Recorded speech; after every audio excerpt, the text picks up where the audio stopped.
Good Morning Gwinnett presents the Friday Morning Mingle, the show hosted by the women of the Thrive Tribe, sponsored by the Gwinnett Women's Chamber of Commerce. Check out the ladies every Friday morning at 10 a.m. as they talk about their real life as an entrepreneur.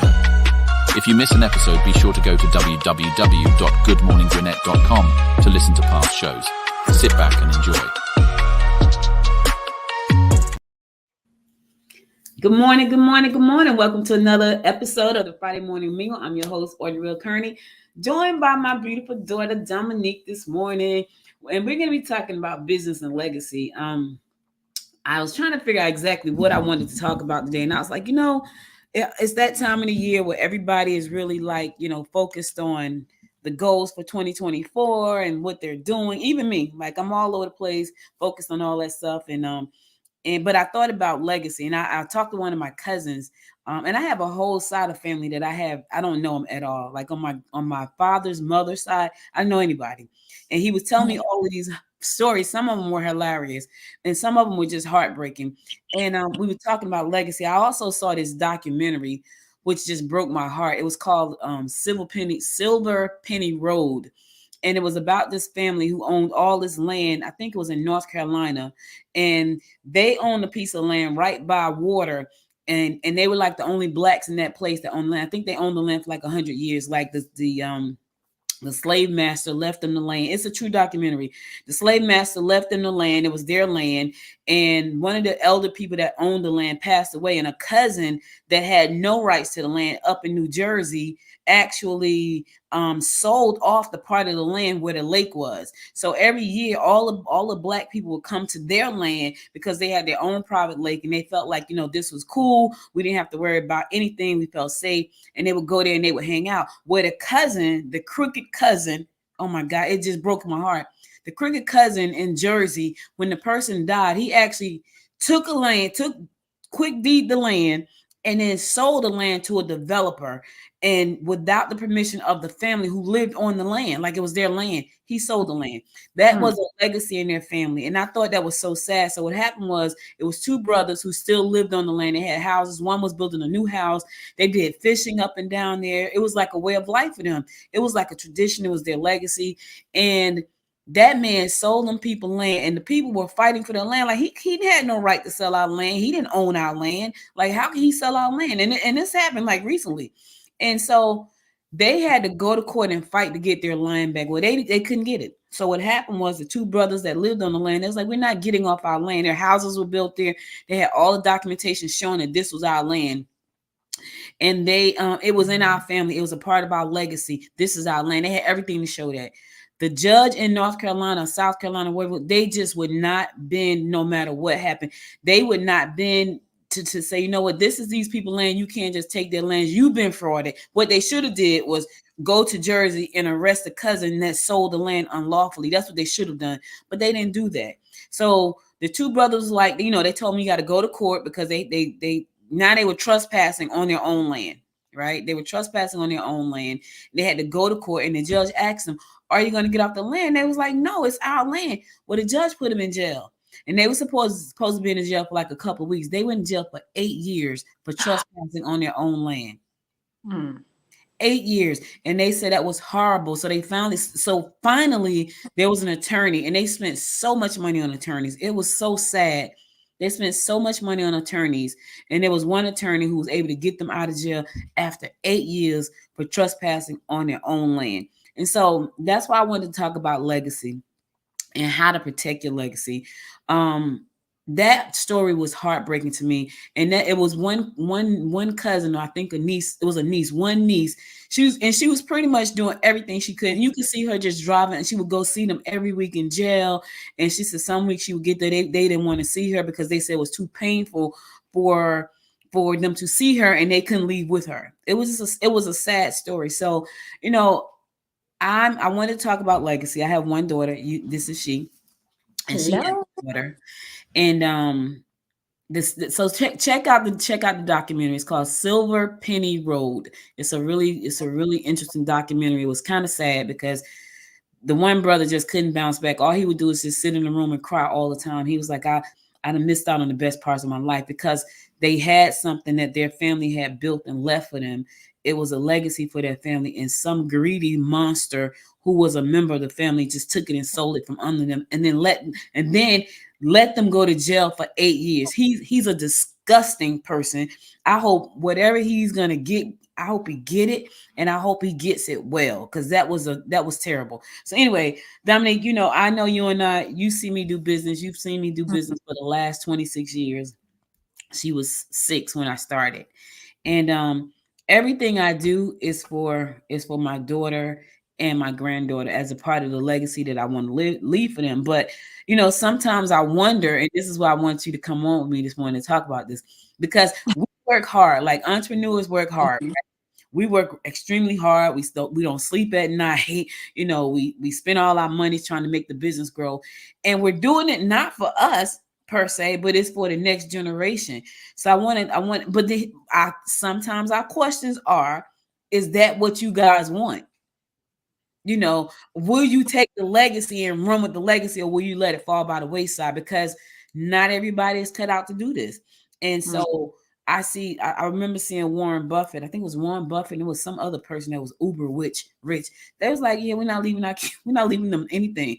Like we gave them an education. They got to go out and get it. We're going to donate all the money to charity. Now, people do what they want with their money. I can't see me doing that. But my question to the next generation following me and my friends, because most of them are all entrepreneurs, what do you want to do? Can you see yourself running Good Morning Gwinnett, on a regular basis? Can you see yourself carrying the legacy forward? You're alone. It's just you. Like it was a bunch of them. So that's my question, because I know, my friends are all entrepreneurs. They have 1 and 2 children. None of you guys are involved in the business right now. You're all grown. It's kind of like us just doing our thing. And we often talk about this. We wonder, what do you want the legacy that we're building? Because if not, we can kind of fall back and say, you know what, let's just have some fun and leave them an insurance policy. Right. It's a loaded question, but to just be extremely transparent, I think I would rather have the family. I would rather have the time. I respect and I appreciate it. However, that can stay here. But I don't feel like, we're not always going to be here. So I feel like for me, it's just more important to have you now than to continue on what you've created. And I think it's a great thing, but I think that's a you thing. That's not a me thing. And I know for myself, and you know me, I just want to live. I don't want to work too hard. I just want to be pretty. I want to take care of my baby. I want to cook, and I want to travel. I don't want to do anything outside of that, but just be happy. So all the extra work, and I'm not looking for that. That is not what I'm looking for ideally. I want the time. I feel like I can create my own legacy, or I can create it with Carter. I think I would spend more time, once everybody passes on. I think I would want to spend more time just living.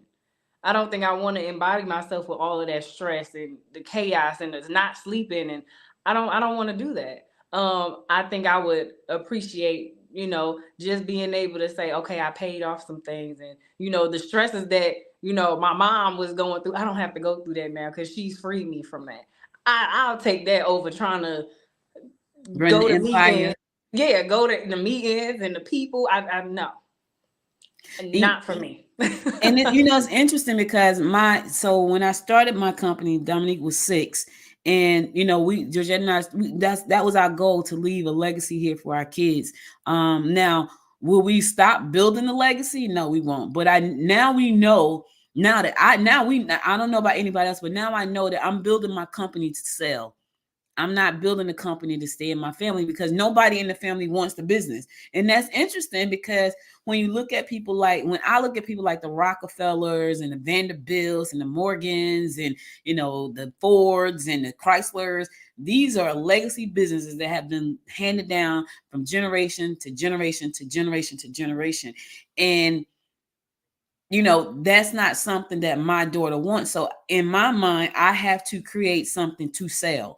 And I never thought about selling Good Morning Gwinnett ever. And it was interesting. Well, let me say this too. When the Rockefellers and all of those people were doing that, I'm pretty sure the kids were a part of that in the beginning. Like they understood it. They were taking them. They were showing them. You know, if you're doing something and we're not involved, it doesn't really have a. It doesn't carry that kind of weight. It's different. Well, no, they weren't. They weren't. They went off to college, so they were not a part of it. Like their business. There were companies that were started, and the kids weren't a part of it. I think for us, I think this is what happened to us as a culture, right? We kind of let our kids live their own life, which is what you're supposed to do. And we pray that you guys come back around and say, you know what, I see what they're building. I want to be a part of that. That's normally what happens. It's not that they were in it at the time. They just they saw what was going on and they wanted to get involved. But I think for a lot of us, it's what you said. I don't want to do all that. Like that's too much work. I got friends, they got grown sons and they feel the exact like they want to do their own thing, but what the parents are building is like not of any interest to them. That's not how a lot of cultures are. That's how I feel like that's how the Black culture is, right? Mm-hmm. Because our culture is we want to do just what you said. Most of us want to spend money, hang out, travel, eat, do all the things. And I like all that stuff too. Don't get me wrong. But I think for me, I don't know. I didn't have anybody to show me this stuff. I didn't have like, well, let me say this. I had entrepreneurs in my family, but I didn't know they were entrepreneurs.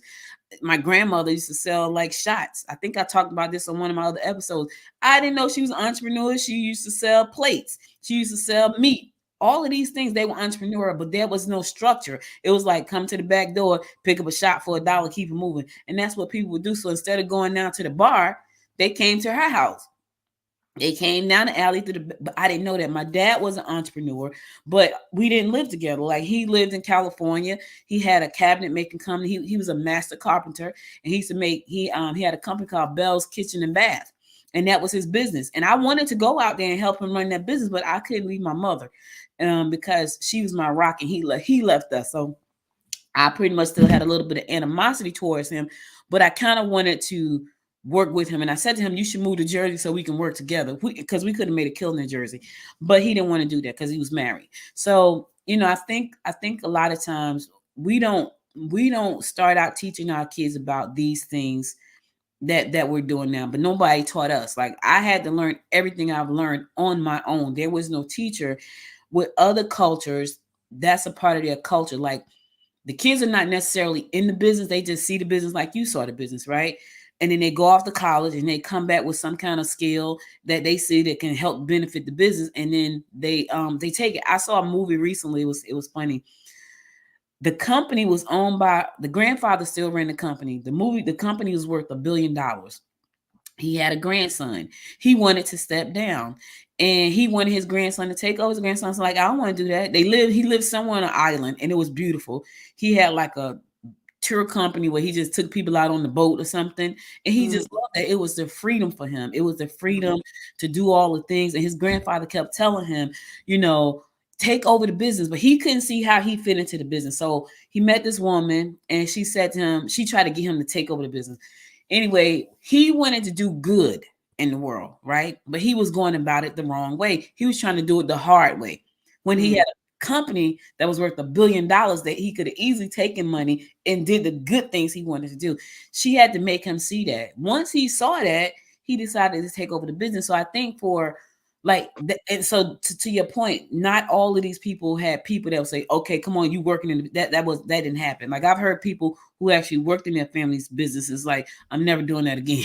Like I'm never doing that because I did that my whole life. So it's kind of like, yes, you see me do it, but it has to be something that interests you. But you said it doesn't fit your lifestyle, and that's important, and I think for a lot of us, we want you guys to carry our legacy on, but if that's not something that you want to do, then I have to build this to sell, which breaks my heart to think about it, but I do.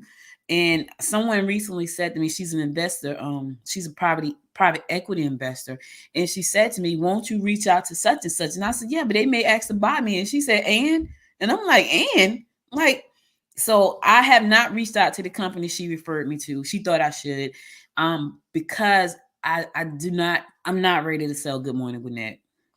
I'm not ready to sell it. And so it's interesting just to see, like, perspective, like where you are and what I have a niece and two nephews. I don't see any of them carrying this torch. Anybody. I don't see anybody in my family carrying this torch. Nobody. I think for myself, I if I had to pull anything from it, it's just the getting on the platforms and actually doing it. But for myself, see, you talk about business and things like that. That's not interesting to me. So for me to sit and pull the daily news, that's not interesting to me. Now, if we want to talk about cooking and travel and hair and nails, and that's exciting. So I would take that of it, or and if I was to keep it going, I would have to change it so that it does fit my lifestyle. Because I'm not that into business. So I would have to just redo it all over, which then takes away what it really was from the beginning. And Well, I feel let me like, say you this. know, Let me say this. So what you see is the front facing of the business, right? This is mm-hmm, what people see on a daily basis. The behind the scene is the business. Like that's the mm-hmm, part. So for some people, you may say, you know what? I'm not running a business. Let me hire a CEO, but I want to be the face of the business, mm-hmm, on this side. Because I right now my business plan for 2024 is to hire two new show hosts to mm-hmm, cover something else that I want to cover that I don't want to cover because I don't care about certain things. So I don't want to cover those things. But that's the expansion of the business. So that's the goal, to bring on two new show hosts to come in two different time slots, one on the weekend, no, two on the weekend, each one of them be on the weekend to cover things that I don't want to cover on the weekends. So that's the business side. So when I think about the business side, I'm a talent on the business. Do I want to talk every day? I do not. Listen to my voice. It sounds crazy right now because I have a tickle in my throat, but I am like the face of the business right now. I need to be on the backside growing the business. mm-hmm. I need more front facing people so I can spend time expanding the business. The business is on the backside. The front side is the talent, but the backside is the most work, not this part. This part is not the most work. So what you're saying is you would like to be talent like me, but then you would have to get a CEO to run the company. Right. And see, I don't know how I feel about that. So Right. for me, it's just like I would just rather not, because that's too much. I've already experienced what it is when you're trying to hand off the things to people. It doesn't feel good. And so, and not saying, like you need to do everything on your own, but I don't really know if that's something that I like. I don't think I would want to add on that stress to myself to, try to keep something going. And now I got to get a CEO and a face for Tuesday and one for Friday. I don't know if I want to do that. That's a lot. Now, if I can just get on every once in a while and do something that's great, I don't feel like I'm locked in or I have to do it, or I have to worry about if the CEO is handling the business as such, and can I trust them? And I don't think I want to do all of that. That's a lot of stress. So, I think that's my thing. But I feel like if I had to just do it on my own, follow in your footsteps, yes, and build out my own, yes. Um, but I mean, honestly, and I know you said you're not ready to sell it, but for me, because I've seen you work for so many years, in my mind, I'm like, just sell it and just live your life. Like, whatever happens, happens. I feel like every moment, we're, our days are counted. And I feel like we just really have to, we got to just be in the moment, and all the working and all the sleepless nights. I just feel like it's so heavy that you forget to actually look at the things that's in front of you and to enjoy moments, because it's so consumed by business. 26 years, yeah, that's a long time for me just as a child to see you working. So I can only imagine what that is for you working. And it's like, okay, when do we say enough is enough and let's focus on the now? Entrepreneurs, Like, entrepreneurs never say enough is enough. well, I know. I mean, I get that, but I don't know. I'm really, 2021 was a hard year for me, and I feel like now I'm really like zooming in and magnifying time.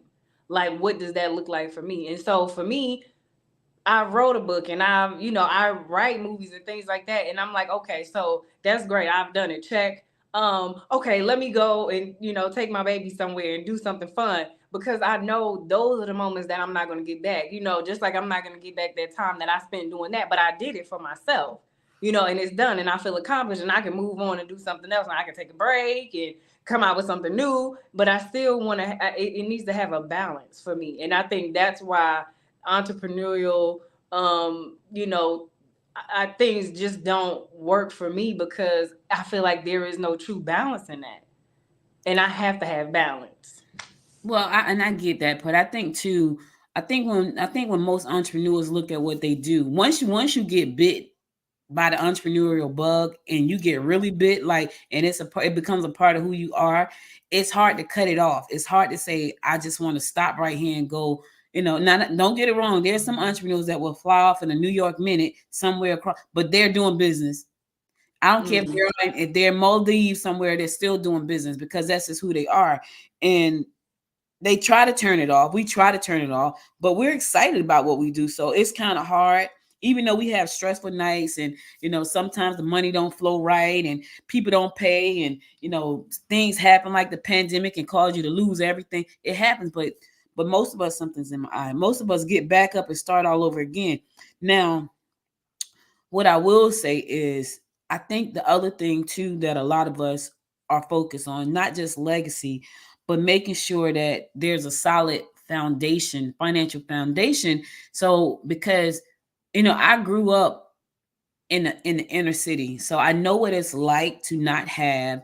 I know what it's like to not, live in the best places, but I also know what it's like to keep striving for better because that's what my mom did. When we left Jersey, when we left Georgia, we moved directly into the inner city, and she moved us until she moved us out of the inner city into like the suburbs, right? They called us gypsies because we moved so much, but it was in her mindset. It's like, I got to get my kids to the next level. So that was instilled in me. Like, even though, I want to leave a legacy, I still want to make sure that there's a financial foundation that's solid because things are so uncertain today. You don't know what's going to happen. You don't know when you're going to lose your job. And the pandemic showed us all that. It showed us you could lose everything in a New York second. And where do you go from there? And if you don't have a solid foundation to stand on, you're stuck. So for me, that's another driver. Like, I need to make sure that financially, no matter what happens, if they destroy the earth, you and Carter can get to Mars because that's where they're going. Right. They're about to colonize Mars. That's where they're going. They've always tried to go there. I don't know why Mars. I don't even know if there's water on Mars, but for some reason, Mars is an obsession. But can you go? There's a movie called 2012. I don't know if you ever saw that. Did you ever see 2012? Probably no. So But I 2012. might have. 2012 was a movie about this great flood it was like a biblical movie somewhat, but it was this great flood that was coming. They had built these arcs that were like made out of like steel or something. But the crazy part about that, you can only get on the ark if you had a lot of money. And the guy, the top scientist that was watching the whole weather thing to see like where the flood was gonna come, he gets on the art thing, and he was like, 10 people can fit in my room. Like, why is this room so big and I'm the only one in it? And they were like, well, they couldn't pay the money. So they will only let rich people get on the ark. Now, that may sound far-fetched, but that is really probably how things are going to go. And that's always how things go. If you're not financially stable, you get left behind. Look at the flood. Look at Katrina. If you go, and that was a movie, but look at real life.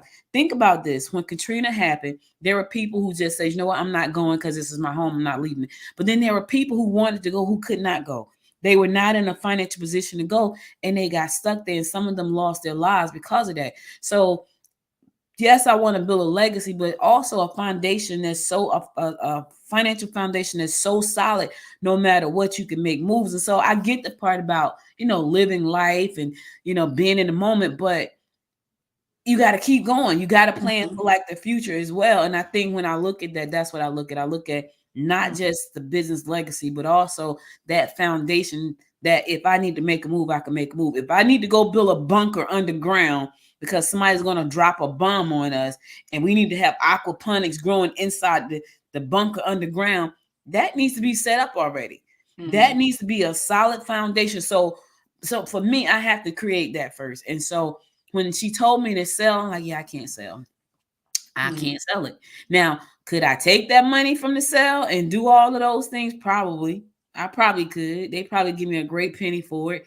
Good morning, Gwinnett. And I could take that and do all the things I'm talking about and live. But as an entrepreneur, it's a never ending thing for us. I guess, yeah. I mean, like I said, I've had my, I dabble here and there, and that's enough for me. Like that's enough for me. Oh, you wrote a book, okay, great. Oh, you did a web series, okay, great. Like that's enough for me. And did it make me millions? No. Could it potentially? Maybe. We never know. But I feel like again, it's the balance for me, and I understand.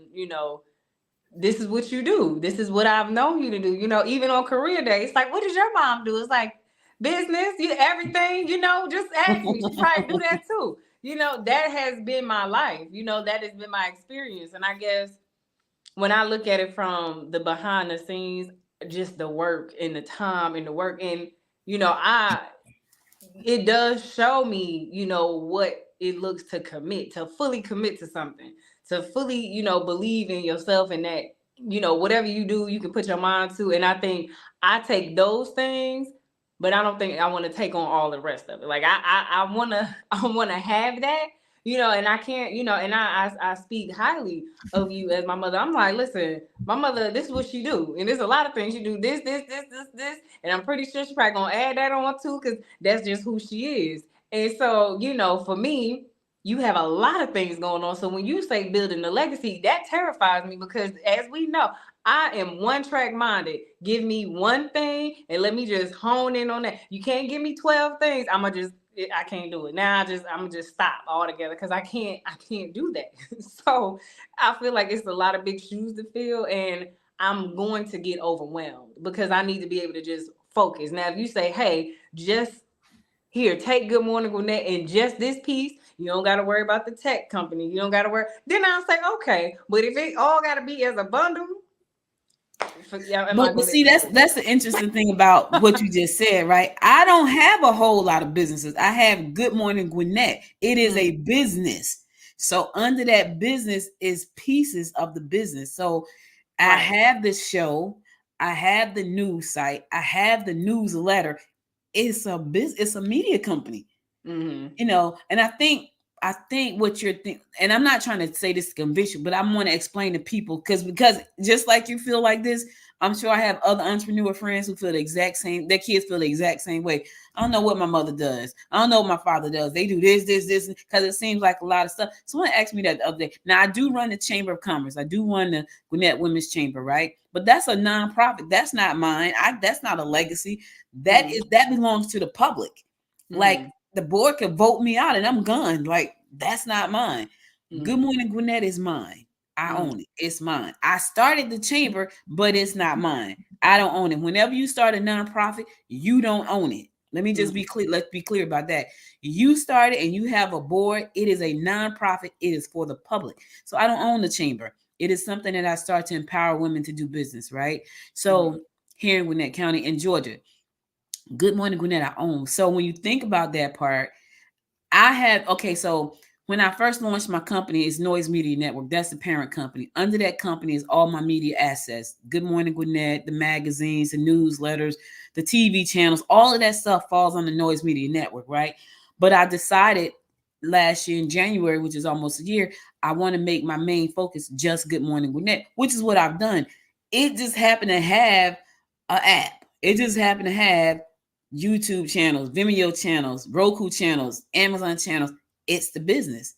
And so it has a lot of moving parts. It does. But I think when I look at it and you only see me, it's because we have not got to the level where I can say, okay, you're over streaming media. There's a president for that. You're over the podcast side. You're over the magazine side. You're over the newsletter side. You manage the app. I haven't gotten to that level yet. So it's still not a business per se. I'm still an entrepreneur.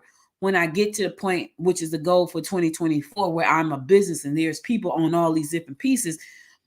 But again, I get it. That's not for you, because now someone has to manage those pieces. So I got 5 or 6 different staff members because the company is expanded and I'm running the business. I'm not even on here doing the horoscope with you guys. Now I might do the Friday morning mingle because I like that part, but I probably won't be doing the horoscopes every day. It'll probably be a new host in that space. So it looks like I do a lot of things. I do, but all under one umbrella, all to build out this brand that we're on right now. So I just want to, I thought this was a good conversation because I have a lot of friends and we work really hard as entrepreneurs. And our goal is to build it for you guys. But I think what you said is key. We need to just build it to sell, and then we sell it and have a good life. And then leave y'all the money in a trust somewhere, that in a trust that you guys have access to. Let me say that part. Yes. Let me say that part. Yeah. And I think that knowing those things, it's going to change the mindset of a lot of people, because these are conversations they should be having. Because I have family members right now that passed away, and they had a business. They've been in business. As a matter of fact, that was one cousin. She was an entrepreneur, and she's way, way older than me. She's like the same age as my mom, maybe a little bit younger. But I kind of followed her because she was an entrepreneur. She did Mary Kay. She did a lot of stuff. She had investment properties. She did a lot of stuff. She had a beauty. So when she passed away, she had a beauty supply store and a salon. And she passed away, and then her husband passed away a few months later. And so my cousins, when I went to Jersey, they reached out to me. It's like, look, we need help. Can you come? And I was like, sure. I got to do this. So let's pick some dates. So I gave them 2 or 3 days, right, for them to come. And so want me to come and talk to them about the business, because I knew that the business was there. I knew that they didn't probably know how to run the business. They had daughters. I think one of their daughters worked in the business with my cousin, but obviously they weren't in the business. So they called me and said, can you come help us, get the business on track? Absolutely. Because that's what I do, y'all. I help businesses get started and grow. That's what I've been doing for years. So I said, okay, cool. Who am I meeting? This is the time. Who am I meeting? So one cousin's like, well, I'm not going to be there. And I'm like, okay, so it's 3 boys. Well, which one of you guys are going to meet with me? The other cousin like, I can't be there either. So who's going to, and this is a Saturday. So we're trying to meet on a Saturday to a beauty supply store that has a salon in it on a Saturday, and nobody's going to be there. So I talked to their aunt. I was like, look, they called me. I tried to go, and they was like, she said to me, they're going to lose everything. They're going to lose the legacy that their parents built for years. Their parents had been entrepreneurs since I was 12 years old. I'm an old chick right now. She said they're going to lose everything. And I believe her. But here's the thing. They weren't prepared because they never worked in the business. They knew their parents did it. And now, and the parents didn't put it in a trust for them. They left it to them, and they don't want to run it. Nobody wants to even take a minute to have a meeting with me so I can help them figure out what's the next step. She's like, they're going to lose it all, and they probably will. So I would rather do just what I said. I would rather build it and sell it and give it to you and card it in a trust than to give it to you and you be so miserable that you say F this and walk away from it and just lose it all. I would not want to see that happen. So I think that anybody watching this show right now and you're trying to build these legacy businesses, you might want to think about why you're doing that. And you might want to have this conversation with your kids, and say, look, this is what I'm doing and this is why. What you think about that? Because you may find, and I know my daughter, I already knew she wasn't going to do that. So this is not, I'm not just not finding this out. This is a conversation that I want to have for you guys. I already know because, it's funny because she said to me, I want to act, right? So me personally, you want to act. You act and you go where actors are, right? And when she say these things, I just say, okay, that's great. Here's what you need to do. You want to act, you go find the actors and you hang out with them and you get booked on shows and all that stuff. So she did that for a second. And I was like, yeah, she really didn't want to do that. She just wanted to check it off her list. So whenever she wants to do something, check it. And that's fine. I'm not saying there's anything wrong with it. I know my daughter. So this is a conversation for you guys. I already know what I got to do. I already know I got to build it to sell and then turn it over to her and Carter in a trust or something. I already know that, and me and my husband going to go travel.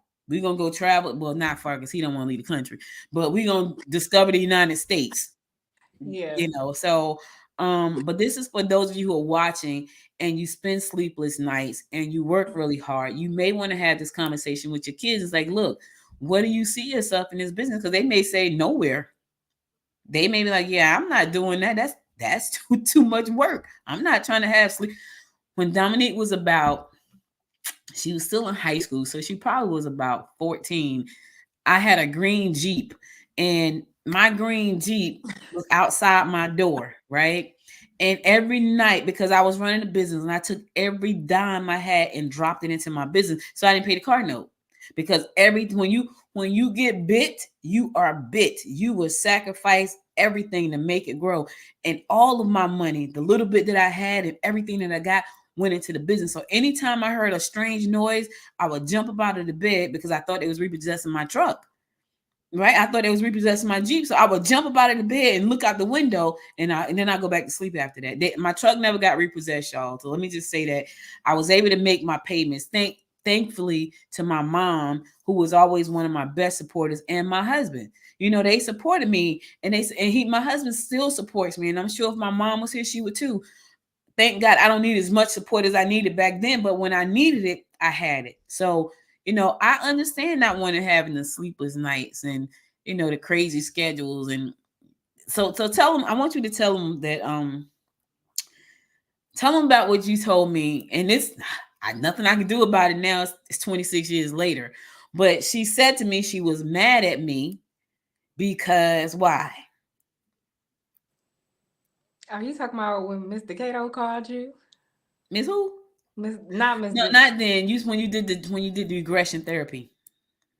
Oh, okay. So was it last year? Last year I went it's called the Open Mind Center, and I have to give a shout out to them because they were great.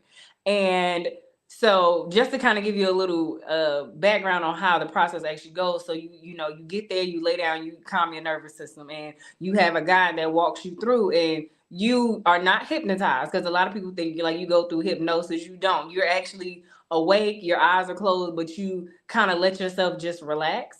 It's pretty much like meditation in a sense. And so the guide is pretty much walking me through. And so we're going through the path, and she's like, who do you see? So my grandmother's actually my tour guide through the process. And so the first step was go through the door. You're gonna go through a garden, you're gonna go through the door, look at your feet. What does your feet look like? And I'm like, they're young feet, they're little feet, they're young.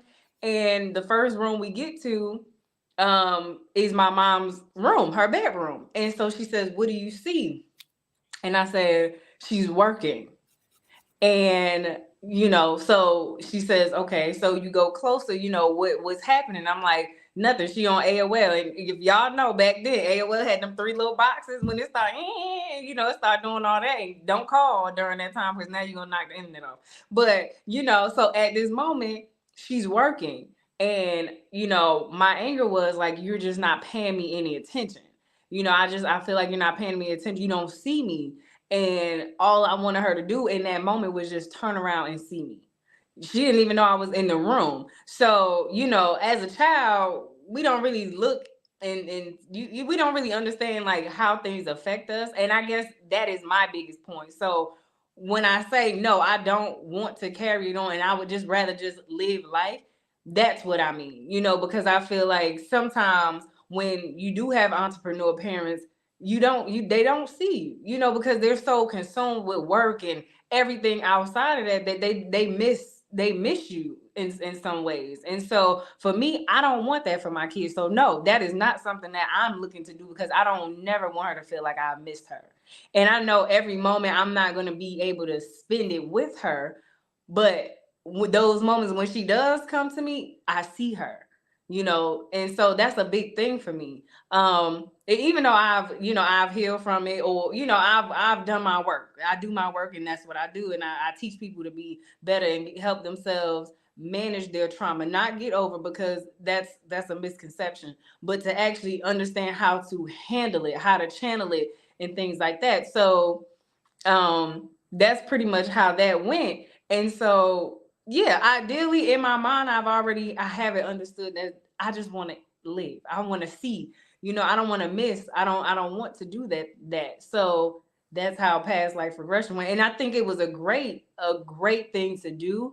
Because it was a lot of points in my life where I needed to heal. And even in those points, it wasn't just my mom, y'all. So let me just, I don't want to feel like she's being attacked, but even in those moments, I understood it was just my parents in general. And I wanted them to see me. And so just this week, I really had a whole breakdown on the phone with my mom. And I'm like, my dad is just much as an entrepreneur as my mom, not on the big scale like she is, but he is. He's hustling, he's selling CDs and making shirts, and that's who he is. And so now I got two of them. I don't just got one, I got two. And to just have a conversation with him and for him to say he sees me and he's proud of me, I just broke down. Like, I'm in my 30s, but for me, you don't know those pieces. You don't know what you do when somebody says something. You don't know how it's gonna affect them in a way, and he doesn't even know,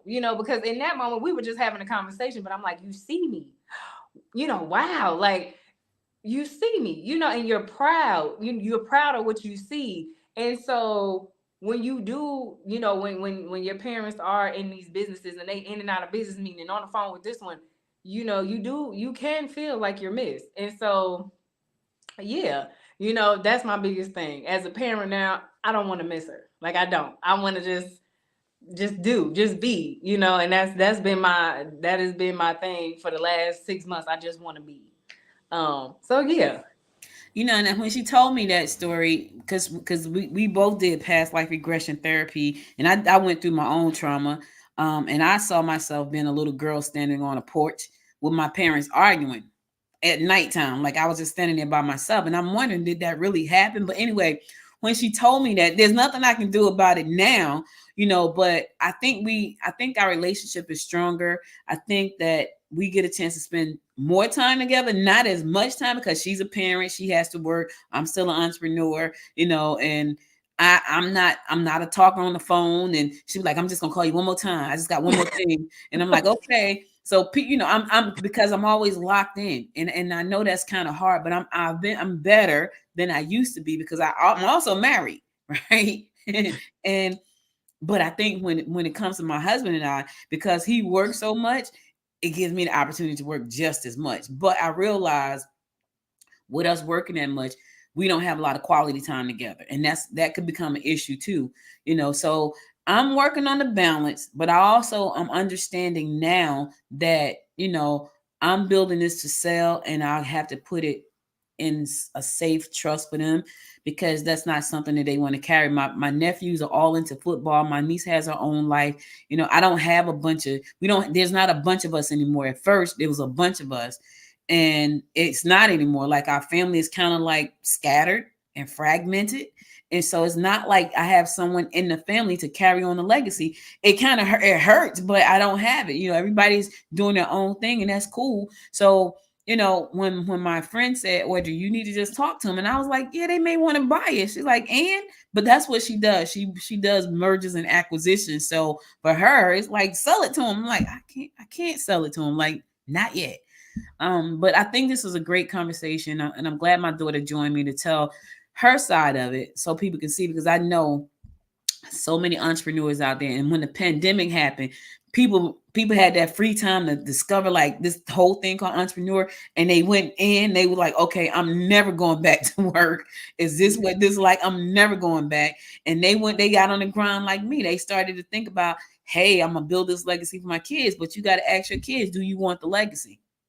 Because you can spend years building something that they don't want. Now, if they're little, they don't know if they want it. So I guess my suggestion would be to drag them into all the meetings so they can see how it works. Now, Dominique went with me to a bunch of business stuff. She still didn't like it. Like, now, the only thing that I could tell y'all that I actually enjoyed was the dolls. Like, if it was that, I probably would be like, yeah, sure. But see, oh God, don't say that. You about to break my heart. I'm just saying. But like I said, I have taken so much. Like, I want y'all to understand, like, my mother has influenced my life on large scales, and she probably doesn't even know, because I'm not like a big expressor. But I am, again, everybody's a work in progress, and I am so big on, like, working through things at this point in my life. But even writing a book, like, I did that because my mom wrote books. Like, she writes books. Like, that's what now, of course, hers is like business, business matters. And, no, that's not my area. But just in that little bit, I'm like, okay, I wrote a book. Boom. Here, I did it. Look, I did it. It was exciting.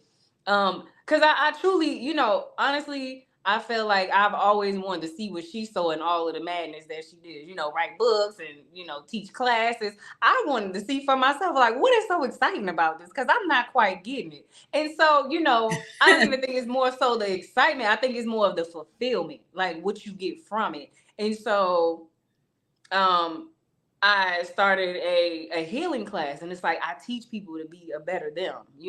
That's you know that's good. It feels good. It feels good to be able to pour into somebody unknowingly.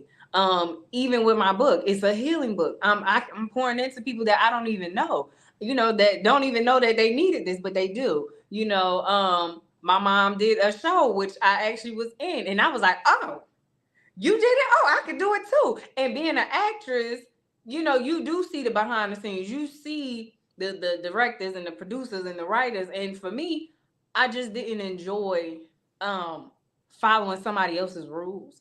And a lot of the things that I saw when I was in my acting, days, it wasn't ideal. I didn't feel like that was where I was supposed to be. Like, granted, yes, it looks good on camera, but at the end of the day, I wanted to be in the background. So see, we're the same because it's like, yeah, I need to push everybody in the front and I work in the back. And I've done my own show. So, and I played the main character. So not only am I acting in it, I'm directing, I'm producing it. I'm not editing, but I'm going through the motions of it. And so I'm like, I don't want to be in front of the camera. I actually want to replace my character with somebody else and let them do it. And I work in the back and write stuff and create. I it's the same thing. It's just not, how you're doing it. So the legacy can go on. It just may not be Good Morning Gwinnett, but those same steps have been used. I've still done them. So for me, that's the exciting part. I can understand why you get so excited about it, because that was the moments where I was up day in, day out. I'm like, yeah, I gotta write. I gotta do this. I gotta, cast for this. And I get it because I've had my moments, but that was enough. That was enough. I was like, I'm running myself ragged. I'm trying to focus. I'm at work. I'm trying to write, The editor won't edit my stuff. They done messed up the sound. Listen, she yeah. was going through it. Yeah. And so that's another thing, with that, it's like, I have to trust somebody. So guys, I have the first season called Dating Amari. It's on YouTube, but I did a whole second season, and I had to trust somebody now to do my sound, to do my footage and things like that. And unfortunately, the second season, I just kind of just said I'm done with it, because again, I've trusted somebody to handle my business, and I've gotten burned. And so for me, that's enough. I don't need to keep going through it, and I don't want to keep doing it again and again. So for me, all that says for me is, okay, you find the tools to do it and get it done. And maybe maybe it doesn't need to be as big, but just that little bit can be just as big. And so for me, less is more for me. So and you know that about me. So I think that's how it is. I think just to see enough, I understand it, but it don't have to be for me. I can find other ways to use it. And I think that's important. Like, the fact that she's learned some things from me is great. I think it's interesting. She said if I had the doll company, she would take that legacy and run with it. Now, for those of you who don't know me, Georgette and I had an idea for this plus size fashion doll because there weren't any on the market. Like, all the dolls look just like Barbie, or they look like a Cabbage Patch, or they look like a baby doll. But there was no. What did I do? I moved up. There was no plus size fashion dolls, and there were plus size models, like real models in the world, but there was no fashion doll. So I came up with this idea for this plus size fashion doll, and then I told my friend Georgette, who became my business partner, and we launched our company. So we invented the first plus size fashion dolls, and we ran that company for 5 years. So what was interesting about what Dominique just said was, my mom loved that company. Like, that was the company she felt like I should have ran. That was the company that was so one track till it was like I didn't have to think about nothing except for what was the next outfit for the doll. What was the next hairstyle for the doll? But Georgette did all that. That wasn't me. Like, things like that don't interest me. My thing was, let me get this press release out the door. Let me find this store to put us in. That was my thing. So I'm always on the back end running the business. But My mom loved that company, and I ran that company for 5 years. And people ask us all the time, what happened to the dolls? Well, we had some internal breakdowns, and the company was dissolved. Would I ever do that again? Start a company like that? I mean, I could. I know how to do it. I've done it. I've ran one for 5 years, but me wanting to do that, to leave it to Dominique because she says she wants to do it, is not a reason for me to do it. Right? Because again, that's come with even more worries because our manufacturer is actually in China. And so, not only are you worried about what you got to do on this side, you got to worry about if you're going to get back the product that you're supposed to get back. And I'll give you a prime example. The first shipment of dolls we got back, our black doll was purple and our Hispanic doll was yellow. Now, if you own one of those, and we sold them all, here's the thing. If you own a purple Deja or a yellow Dina, right, that is so rare till she's probably worth thousands of dollars. If you own a purple Deja or a yellow Dina, they're probably worth thousands of dollars because that was a hiccup. But that's what make it. They were already collectible dolls in the beginning. They were collectibles, right? But then because they came back different colors, if you own, and I'm trying to remember, do I even own a purple Deja? If you own one, they're probably worth thousands. And when I kick the bucket, they're going to be worth even more. So if you don't own one, might want to see can you find one. They're out there. About 800 of them are floating around the United States and around the world, not even the United States, because somebody bought a bunch of them in Spain. But that was a time in my life where I was just like this tunnel vision. I'm the same way right now with Good Morning Gwinnett, except I have like the chamber that I'm running as well. So the chamber is a 4-year stint unless I decide I want to run for re-election. If I don't, then I walk away and I keep focusing on what I'm focusing on. But I think these are conversations that we need to have, especially if we're out here grinding, and then you get upset because your kids don't want to listen. I was with someone the other night and she has kids and she runs her business by herself and she lifts tables and chairs and all this stuff. Kids are never there. It's her business. They let it be her business and she run it. Now, could she use their help in the business? Absolutely. But they're never there because they're living their own lives. And we want you to live your own lives. And we would be happy. I'm going to say me. I'll be happy if you say, you know what, I'm stepping in. But I would not be unhappy if you say, nah, I'm going to do that. That's not me. That's you. It's not my thing. I'm good with where I am. I'll do this. And I'm cool with that. But I think it's good to know. I think it's good to know because at the same time, I might want to say, you know what, I don't want to do this no more. I'm tired. I'm going to take out a big insurance policy, leave it a policy. She can do what she wants with that. I'm about to go live my life. That's easily done.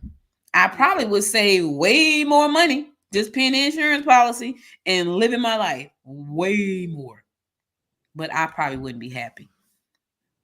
I probably wouldn't be happy just sitting around. I'm not a traveler, so I probably wouldn't be happy just traveling. Good food I love, beautiful hotels I love, but just traveling all the time I do not like. When I go somewhere, 3 days is good for me. Like 3 days, 4 days, 5 days top, I'm good. It's a trip going to Greece next year. It's a 10-day trip. And the travel agent was like, you should come. I was like, yeah, but it's 10 days. She's like, Audrey, it's 10 days. I'm like, yeah, it's 10 days though. I can't. What about 10 days? I don't know if I can do 10 days. 10 days is too long. I got the opportunity. I got an invitation recently to go do a lock-in with a millionaire for 14 days. I was like, 14 into his house, lock in with him, and we're going to grind out for 14 days. And I'm thinking, 14 days? Ooh, that's a long time. That's a long time to be away from my business, be locked in. I get it. So I did not take the invitation for other reasons, not just for the 14 days, because I was considering the 14 days locked in with the millionaire, to tell me what I need to be doing to get to, he's a multi-millionaire. He's young. He's like 34 years old. But we were going to be locked in with him and his family for 14 days, helping us get to multi-millions, which was great. But I was in my mind, I was thinking 14 days, that's a long time. So anyway, I'm glad we had this conversation. I'm glad you shared your perspective about, leaving legacies and people talking about creating legacies and leaving them. You got to find somebody to leave it to. If my nephew said, Auntie, I'll take it over, I would leave the legacy to him. Like, yeah, you got to take care of Dominique and Carter, right? But I'm going to leave you the business. But he's not. Like, I can't even get him to, look at investment. So that's a no. The baby one, he's still too young. So I don't know. I don't know what it's gonna look like after he graduates college. He may be the one. I'll probably still be doing it if I don't sell it. I'll probably still be doing. He may be the one. So Aunt Tim will take it over. Do I think he's gonna be the one? No. My niece definitely not. She I doesn't. think the only person I could see if she was older would be Carter Yeah. because Now, she's tough. Carter's tough and she don't take no for an answer and she gonna go and go and go and go and go. She is going to do it. my baby, my sugar baby. Now, I might have to hold it until she get 12 because she can run it at 12. She can practically run it now, but I'm gonna give it to 12, maybe 13. With yeah, I can see her running this business. And let me tell y'all something. She does not. She went. So my brother and I, my brother, my uncle, my husband and I, we went to my aunt's for Thanksgiving. And my granddaughter does not take no for an answer. She will wear you down. It has to be something that you just absolutely cannot do for her to take no. If she thinks that for a second it can get done, she gonna keep asking. But I want it, Gia. But I want to do it, Gia. So I could see her running my business. I could see her running this business and growing it beyond anything I could possibly imagine. But I got to keep it long enough for her to get there. Yeah, that's the one. I mean, She's the one. Yeah, she has that. She got that fight in her. And not saying that I don't, but it's not as much as hers. And I don't Dominique know is Zen. Dominique is my guru. Yeah. Like she's a Zen person. Like she calls me. It's a full moon. You need to take the paper and write on it, and then burn it, and then you need to put your manifest and say your prayer to God. And she's a guru. Like she's that person. Sugar baby is the woman. Like, Gia, what we gotta do? So let me tell y'all a quick story, and then we're gonna end because we got like 4 minutes. When Sugar Baby was 2 years old, she was the ultimate terrible two. I'm talking about I had never seen anything like it because her mother was not a terrible two. She was a terrible two to the 100th power. She was a real terrible two. The only way we can get her to stop something was to ask for her help. That was it. When I discovered that, okay, if you ask her to help you, she stops. And I said to her mother, I discovered when you ask her to help you do something, she stopped what she's doing. So we had to constantly put her to work so she would stop. That's the only time she would stop. Otherwise, she was going. And her mother was like, I think something is wrong with her. Like, there's nothing wrong with her. She's 2. Now she is now I could definitely see her taking over the business. So I might have to start grooming her when she turns like 10. Yeah. Or 5. Maybe Look, 5. it's coming. We only got a month left. She likes being on, she likes attention. So she would love being on screen.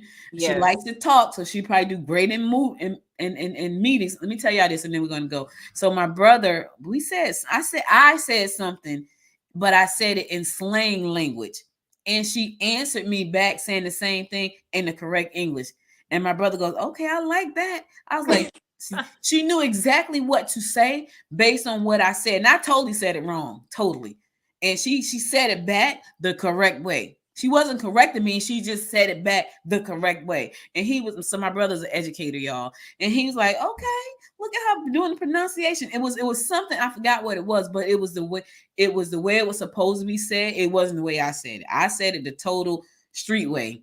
She came back and said it the proper way. And she knew exactly what I was talking about to say it the right way. He thought that was amazing, but everybody thinks she's amazing. That's because she's amazing. And she's 4. And she's 4. Yeah. And so I'm not saying that just to brag because she's my sugar baby. I'm saying that she would definitely be the one to drop the legacy in their lap. But, she's not old enough yet. And so her grandma is a grandma. I would have to do this at least another 16 years, so I can pass it off to her. And I don't know if I want to do it 16 years. I don't know. I might. But anyway, thank you, darling, for joining me today. I appreciate this. This is I think this is our first time doing one, right? Our second. No, this is our first time doing the Mingle, yes. But okay. our first time doing the Mingle, but our second time doing live together. Okay. So our first time doing the Mingle. So listen, the Friday morning Mingle happens every Friday morning at 10 a.m. Be sure to subscribe to the YouTube channel. Thank you everybody on Facebook for watching. I appreciate you. Thank you everybody on LinkedIn, Facebook, Twitter, and and YouTube. I thank you all for watching. I appreciate that. Be sure to subscribe to the channel, subscribe to the YouTube channel, and also click the notification buttons right down there somewhere. Click the notification button so you never miss an episode. Next week, I have a guest on. She's a power player. Her name is Crystal Alexis. She is going to be talking about, if you're a small business owner, there is money that you could be leaving on the table right now from the CARES Act. If you are a self-employed person, you may be leaving money on the table from a tax credit that was a part of the CARES Act. And she's going to come on and she's going to talk about what that is and what you need to do to get it. If you are a small business owner with employees, you could get up to $26,000 per employee for 2 years. Back from 2020 to 2022, I think it is. So be sure to tune in next Friday at 10 a.m.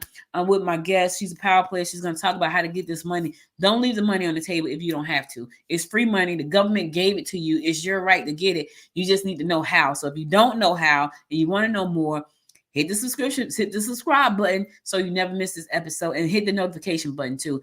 So Dominique, thank you so much for being here with me. I appreciate you and love you for that. I'm just going to put it in trust for you, darling. Okay. Just put it in trust. Okay. All right, cool. I'll be back again next Friday at 10 a.m. live. You guys have a wonderful weekend. Stay safe out there. And until next time, my friends, until next time, make it a great day. Bye, y'all. Bye. Thank you for tuning in to the Friday Morning Mingle. If you enjoyed this episode of the show, be sure to subscribe to the show on your favorite streaming platform. If you would like to join a community of women who mean business, we invite you to become a member of the Gwinnett Women's Chamber of Commerce by going to www.gwinnettwomenschamber.com, or to become a member of the Thrive Tribe, go to www.thrivetribe.biz. Tune in next week for another great episode of the Friday Morning Mingle at 10 a.m. Eastern Standard Time.